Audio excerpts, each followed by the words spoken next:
How many more mass shootings need to happen? How many more kids need to die before my Republican colleagues pull their heads out of the sand and realize that the NRA's blood money is not worth the damage that is being done to our country? I wish I were wrong, Mr. Speaker, but sadly the cowardice and the moral bankruptcy on the other side of the aisle seems to know no bounds. Between the new concept of power sharing in the House, which really just means that the Speaker is going to have to keep a tiny minority of extremist members happy for the House to be able to function, and the fact that their party's front runner for the 2024 presidential election is being indicted with very serious charges for the second time this afternoon, I'm sorry to say the Republican Party is a train wreck, and it doesn't bode well for what's to come. And with that, Mr. Speaker, I reserve my time. The gentleman reserves. The gentleman from Kentucky is recognized. I find it ironic that the gentleman on the other side of the aisle is demanding to know what the power sharing structure is here in the House, when in fact he'll spend the rest of his time arguing that we should give our power to the White House, that the administrative branch should be making law. In fact, major regulations that have more than $100 million of impact. So I would say to the gentleman on the other side of the aisle that if he's wondering about the power sharing arrangement, then he should seek to put some power here in the House, restore the power that the founders gave us in Article 1 of the Constitution. And with respect to the solution to the tragic school shootings, some states have taken it upon themselves to allow qualified teachers and staff to carry firearms. Imagine that. They're protected. The children are protected by firearms the same way we're protected here. Why do we sit here and say, oh, we got to do something, and when we sit behind protection and the children aren't? I would encourage the other side of the aisle to co-sponsor my bill to change the default setting here in this country. And the default setting was set by the Gun-Free School Zone Act, which makes it illegal to even be near a school and have a firearm, which makes it harder for states to set policies that would save our children. And all it does is make felons of law-abiding gun owners. So I would encourage them to look at a real solution, because you can ban a pistol brace. You're not going to stop a single mass public shooting. Most of these mass public shootings occur with a pistol, not with a pistol with a brace on it, or not with a short-barreled rifle, as they would say, or not with a rifle, an assault rifle they might call it. So they can start banning these pieces of plastic like the Biden administration is doing, and then they could move on to banning magazines, or they could do, as the ranking member of Judiciary admitted to me last night, he'd like to ban all the AR-15s. Or they could ban handguns, and then they'll get down to shotguns. The reality is you can't stop these tragedies with a ban. You have to change the way we protect our children. This pistol brace rule that's been promulgated by the administrative branch already has caused, they just haven't been arrested, will cause tens of millions of Americans to be felons. That happened on June 1st. Time is up. You're done. You're now a felon if you own one of these braces on your firearm. And whether you own one or not, most Americans understand what's happening here. Our system of lawmaking has been turned on its head. Even more fundamental than that, people were told it was legal by the ATF. The technical division of the ATF reviewed the prototypes of these pistol braces in 2012 when Obama was the president. And what did Obama's ATF say to Mr. Bosco, the inventor of the pistol brace? You're asking if the addition of this sample, a buffer tube forearm brace, would convert a firearm in a manner that would cause it to be classified as a rifle, and thus a firearm regulated by the National Firearms Act.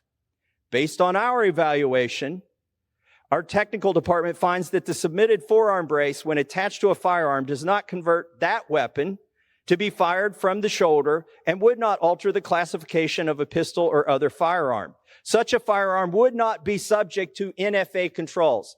This is a letter on ATF letterhead. In fact, the Department of Justice letterhead, dated November 26, 2012, that millions of Americans relied on, that many entrepreneurs relied on. And now what happens? The rug's getting pulled out from under them. Not by the legislative branch. By the way, we could have repealed this here. The Democrats controlled both chambers. They could have passed a legislative ban on these braces. They didn't do it. Why didn't they do it? Maybe it's because they're accountable. They're accountable to the people, unlike these bureaucrats. Nobody's going to lose an election at the ATF for promulgating this rule. But the people here are scared. The people in this chamber are scared to do their jobs, and the people in the Senate are scared to do their jobs. So they'd much prefer the administration do our jobs. And what have they done? They've said now the penalty, get this, what is the penalty for owning this piece of plastic on a firearm that's connected to a pistol? I asked the ranking member of Judiciary last night in the Rules Committee. He did not know. It turns out it's $250,000 and 10 years in prison. Is that the appropriate sentence for somebody who followed the law for 10 years, followed ATF guidance that was given during the Obama administration, and now doesn't even know they're violating the law? Is 10 years and $250,000 appropriate? I don't think so. But they've relied on this letter. Now, to another part of the pistol brace rule.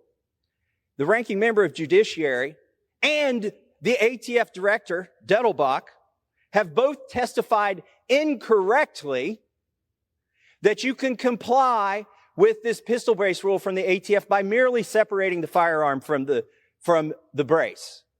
That is wrong.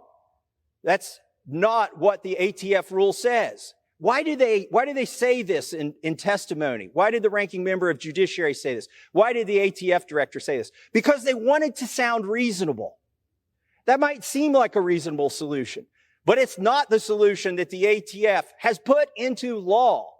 Again, this isn't a fine. This isn't like saying, well, the EPA decided that we have too much sulfur dioxide in the atmosphere, so we're going to reduce emissions, and we're going to set the sulfur dioxide emissions at a different level, and that you can be fined if you don't comply in your corporation. This is not a civil infraction. This is a criminal infraction that will put millions of Americans in jeopardy of going to jail. For what? A piece of plastic? Does it make the firearm more dangerous? No.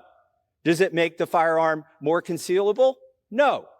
Does it make the firearm more deadly? No. And then I hear from the other side of the aisle, oh, well, we're not banning them. Oh, we wouldn't ban them. Really? You're telling people in the United States you have to register them. Well, guess, as short-barreled rifles.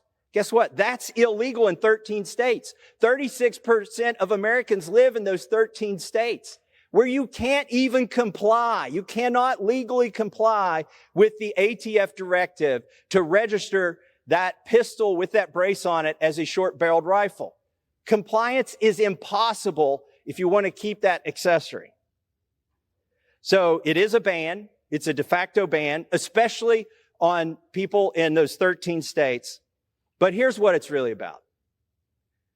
They can't ban guns. They would love to, but they can't ban them. They can't do it legislatively. The president came into office and looked at all of the regulations and how could he ban some guns? Well, he found this one here. And how can he get more guns registered? By the way, it's illegal for the administrative branch to create a registry of firearms that are in common circulation here in the United States. That's illegal. They're not allowed to do it in the administrative branch. But what have they done with this pistol brace rule over there that we seek to countermand? They're going to create a registry of millions of Americans who own pistols that happen to have this brace. So I would argue this wasn't just a way to ban guns with certain accessories. It was a way to do something else that's not legal, not authorized by Congress, and that is to require millions of Americans to register. So to close out this pistol brace rule, I want to thank Mr. Clyde for introducing this resolution. It's absolutely necessary. It's very timely. I wish we had got it done before June 1st, because now we've got millions of felons in the United States just waiting to be arrested. don't even know they're not in compliance. And this will do, the ATF rule will do nothing to increase safety. And with that, I reserve the balance of my time.